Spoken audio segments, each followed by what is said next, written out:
Dr. Philip. Yes. All right. So we heard about this case today, actually, or rather a non-case, because the United States Supreme Court, which is the highest, most important court in the United States, uh, has refused to take a case about AI and copyright. Tell us more about what this case was. So there's a person who created some art using AI, kind of like all of us do, using ChatGPT, etc.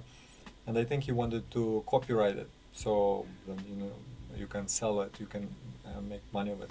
So as we all know, you don't have to do anything about it, but for better protection, you need to go to your country's copyright office. He went to America's copyright office. They said, well, who is the author? And he said, AI. And they said, well, it's not a person, so we don't give you copyright protection for that. He went to the court of first instance, same question again. He wasn't satisfied with the answer by the first court. He went to the Court of Appeals, same result. He went to the Supreme Court of the U.S., and whatever they say is the final. It becomes law of the nation, okay, and it sets the precedent. So if they would say yes, you can copyright uh, AI created stuff, then others would follow suit, right? Okay. But the court refused it, and we learned that Trump instruct kind of, well, he can't really tell the courts, but that's what the article says. Trump advised the court. Okay. So the subject here, the issue here is whether you can get a copyright if a human being didn't create it, Mhm. AI created it. And my understanding was that if it's not created by a human, it can't be given a copyright. Is that what we're talking about here? Yes, that's what the U.S. Copyright Office says. Even though, let's play the devil's advocate. When you're creating something using AI, you have to write the prompt. And also, the AI model has been written by humans. Um, so, how is it different from me typing stuff on my computer? Right. Yes, I'm the author. I'm typing, and computer is executing and forming the words. So how is it different? But the courts are saying it's been created by an algorithm, and therefore the product cannot be copyrighted. Yeah.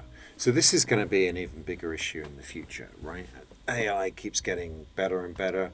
Have you seen that Tom Cruise Brad Pitt fight? Yeah, amazing. I mean, and a year ago, you would have looked at that and thought that's obviously AI, but now you probably can't tell. So we can see in real time AI getting better and better. And it goes to your point about, well, if I wrote a prompt, does that mean I created it, even though the AI program did a lot of the work to actually produce the finished version, right? We're going to have to come back to this problem, aren't we, in the future? Yes, but I think why the court, American Supreme Court, and again, Thailand could have a different position, China different position because these are sovereign countries, but America, which is kind of laissez-faire, let AI run wild because it's good for business. Even in the United States, I think the court is not ready to take these issues because it's opening Pandora's box. Yeah. Once you let this guy copyright some picture, then that guy who created the video of Tom Cruise will also copyright a whole video and will be showing it in theaters. Yeah. Even though Tom Cruise will sue the guy for using his likeness. Yeah. So what's your understanding of this case, or the Supreme Court not making a decision about this? Who do you think that helps or doesn't help at the moment? Well, right now, I think Trump is helping Hollywood and artists and businesses that work in the real world, even though it obviously kind of undermines his words for support for big tech, because everyone was so excited creating stuff with AI and earning the money, but looks, you can create all the pictures you want, all the music, and you won't be able to own it, right? So I will write a nice music using AI. I will be trying to sell the album, and you will be selling the same album that you stole from me, and I won't be able to sue you because there's no copyright. Yeah. So is the point that if the Supreme Court said, yeah, you can write a prompt, I want to see Brad Pitt and Tom Cruise having a fight, and then whatever the AI produced, I could own that, I could copyright that, that's going to threaten industries like big Hollywood film studios and so on.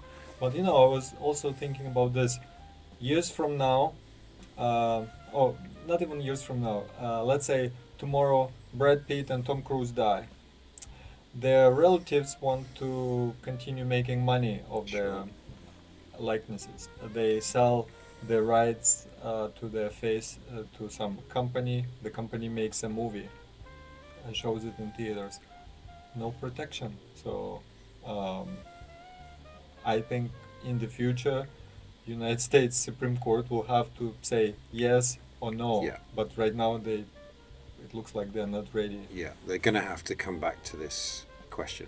I remember reading about a case, I think it was in Japan, where someone did create some art, some digital art, that the court said they could own because they wrote a lot in the prompt. They did a lot of changing and experimenting with the prompt. So maybe we'll get to that kind of situation where courts are saying, well, how much did you do to actually instruct the AI program? But of course that gets really complicated, doesn't it? Do you have evidence that you spent hours and hours, carefully changing the prompt? You're going to have to prove that. I think a loophole would be, like a few years ago I've seen, it was all over the internet, Tom Cruise doing crazy stuff, and I thought, what's happening? And it turns out there was this artist who was impersonating Tom Cruise, and then they used AI to put the digital face mask. Right. So I think in the future, companies will hire an actress to play a role, and then they will, let's say, superimpose the face of Marilyn Monroe.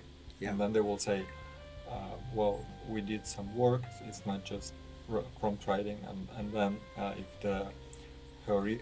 her estate approves it, then it will be copyrighted. Yeah. So one of the things we've talked about in the course is how the law is often very slow.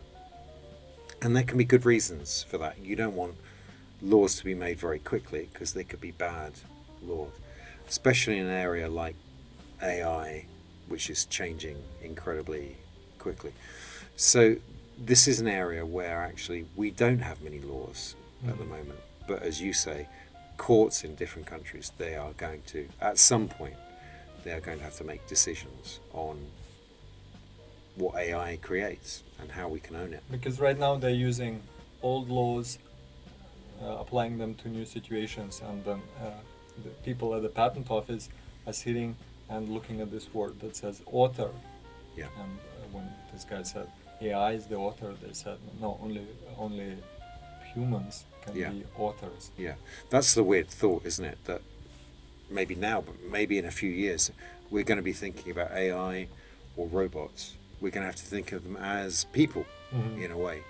And that could mean we give them rights over intellectual property as well. A thing like this was tried in the European Parliament, I think. They wanted to create this third way of personhood, digital personhood. Right. So we have physical corporations, and they wanted to create digital personhood. And then they thought, well, it's kind of dangerous for now.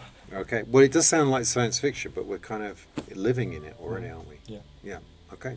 Interesting. Thank you very much. Thank you.